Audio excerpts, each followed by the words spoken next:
Selamat datang dalam program pembahasan pelajaran Sekolah Sabat bersama GMAHK Menteng, Jakarta. Sepanjang triwulan ini kita akan mempelajari rencana Allah dalam hubungan kita dengannya, serta melihat bagaimana kita dapat mengembangkan kepercayaan Allah yang begitu dalam kepada kita, sehingga kita tetap setia kepadanya. Dan satu hal penting yang perlu kita ingat saudara, iman yang seperti ini tidak datang dalam waktu semalam. Kita perlu terus belajar setiap hari, setiap saat, untuk setia mengelola apa yang Allah telah berikan kepada kita. Karena itu pastikan untuk terus terhubung bersama GMAHK Menteng Jakarta sepanjang triwulan ini untuk menikmati pelajaran penting bagaimana menjadi seorang penata layan Tuhan yang sejati. Sepanjang pekan ini, judul pelajaran Sekolah Sabat kita adalah bagian dari keluarga Allah. 1 Yohanes 3 ayat 1 adalah ayat hafalannya. Lihatlah betapa besarnya kasih yang dikaruniakan Bapa kepada kita, sehingga kita disebut anak-anak Allah. Ada 3 hal penting yang perlu kita ingat tentang sumber daya atau berkat yang Tuhan Allah percayakan kepada kita. Pertama, itu untuk memenuhi kebutuhan kita sendiri. Kedua, itu untuk keperluan bagi orang lain. Ketiga, itu untuk membangun dan mengembangkan pekerjaan Allah. Dan hal penting lainnya yang perlu kita ingat adalah Anda dan saya dipercaya oleh Tuhan sebagai pengelolanya. Dan kita yang diberikan karunia itu disebut sebagai anak-anaknya. Saudaraku, Yesus secara jelas mengajarkan kita untuk memanggil Bapanya dengan sebutan Bapa kami yang di sorga. Istimewa bukan? Kita memiliki Bapa yang sama dengan Yesus. Itu sebabnya Yesus adalah saudara kita. Dan kita yang percaya kepadanya menjadi bagian dari keluarga sorga. Bisakah saudara bayangkan apabila di dunia ini kita dapat memperlakukan semua orang seperti keluarga? Seperti Yesus yang memperlakukan kita sebagai saudaranya.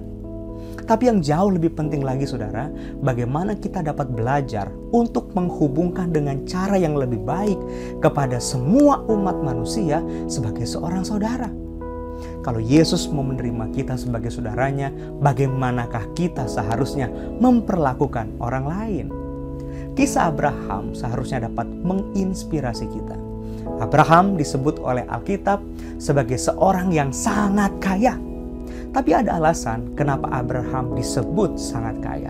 Pertama, karena Tuhan yang memberkatinya sehingga dia kaya. Kedua, Tuhan punya rencana. Tuhan punya proyek dengan kekayaan yang dikaruniakannya kepada Abraham. Kaya tidaknya Anda tidak menjadi soal. Karena Tuhan memanggil Anda menjadi berkat bagi orang lain. Seperti Dia memanggil Abraham menjadi berkat bagi segala bangsa.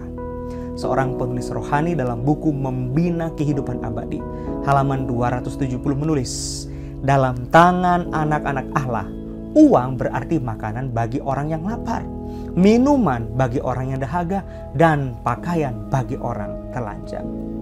Untuk memperdalam bagian ini, mari kita flashback sejenak kepada kisah Raja Daud. Kita tahu Raja Daud rindu mendirikan rumah Tuhan, tapi kerinduannya ditolak oleh Tuhan. Namun pun demikian, doa Daud diizinkan Tuhan. Tuhan mengizinkannya untuk mempersiapkan segala sesuatu dalam proyek pembangunan Ka'bah itu. Dan dalam doanya Daud menyebut saudara, kami tidak dapat ambil kredit Tuhan untuk semua bagian-bagian yang kami bawa. Karena sesungguhnya ini adalah kepunyaan-Mu. Kami hanya mengembalikan apa yang sesungguhnya menjadi milik-Mu. Saudaraku, pada doa ini melekat prinsip yang benar tentang kedaulatan Tuhan. Bahwa Dia Tuhan adalah pemilik yang sesungguhnya untuk segala yang ada. Termasuk apa yang kita miliki. Karena jika bukan karena Allah dan kasih karunia-Nya, kita tidak punya apa-apa saudara. Kita juga tidak akan jadi siapa-siapa, bahkan kita pun tidak akan ada. Bagaimana seharusnya fakta ini dapat mendorong kita untuk memantulkan tabiat Allah atas segala kepemilikan kita.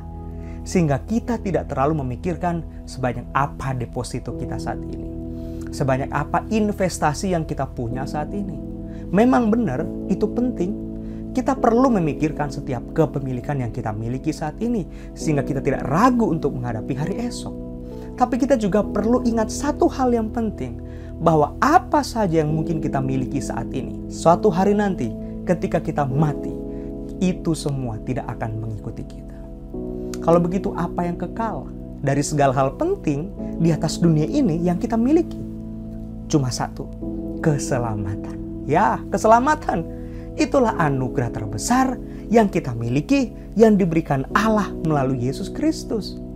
Bahkan sekalipun di dunia ini Anda tidak punya deposito, tidak punya investasi, dan bingung besok mau makan apa, keselamatan itu sifatnya kekal dan dapat memberikan kita pengharapan.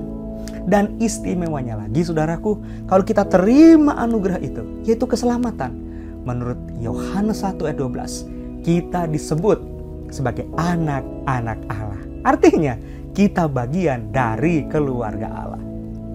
Yesus menjelaskan kepada kita bagaimana caranya agar anugerah keselamatan itu tetap kita miliki. Matius 7 ayat 21-27. Yesus menceritakan sebuah kisah yang sederhana. Si pintar dan si bodoh yang mendirikan rumahnya. Yang satu di atas batu, yang satu di atas pasir. Yesus menjelaskan bahwa mereka yang mendengar dan melakukan firman Allah sama dengan orang yang membangun rumahnya di atas batu yang kokoh. Dan mereka yang mendengar tapi tidak turut sama seperti orang bodoh, mendirikan rumah di atas pasir. Saudara ingat, keduanya mendengar firman yang sama, firman keselamatan. Tapi yang membedakannya adalah yang satu menurut, yang satu tidak menurut. Jadi kita perlu ingat bahwa kasih adalah landasan dibentuknya keluarga. Yesus berkata, kalau kamu mengasihi aku, kamu akan menuruti segala perintah-perintahku. Jadi kita dapat simpulkan, kasih, iman, dan penurutan adalah kunci yang mengikat kita sebagai bagian dari keluarga Allah. Teruslah mempelajari pelajaran sekolah sahabat kita. Highlights pelajaran sekolah sahabat ini tidak boleh menggantikan waktu pribadi saudara untuk mempelajari pelajaran sekolah sahabat, sehingga jantung rohani saudara tetap terus berdetak. Tetaplah terhubung bersama GMAHK Menteng Jakarta. Tuhan Yesus memberkati.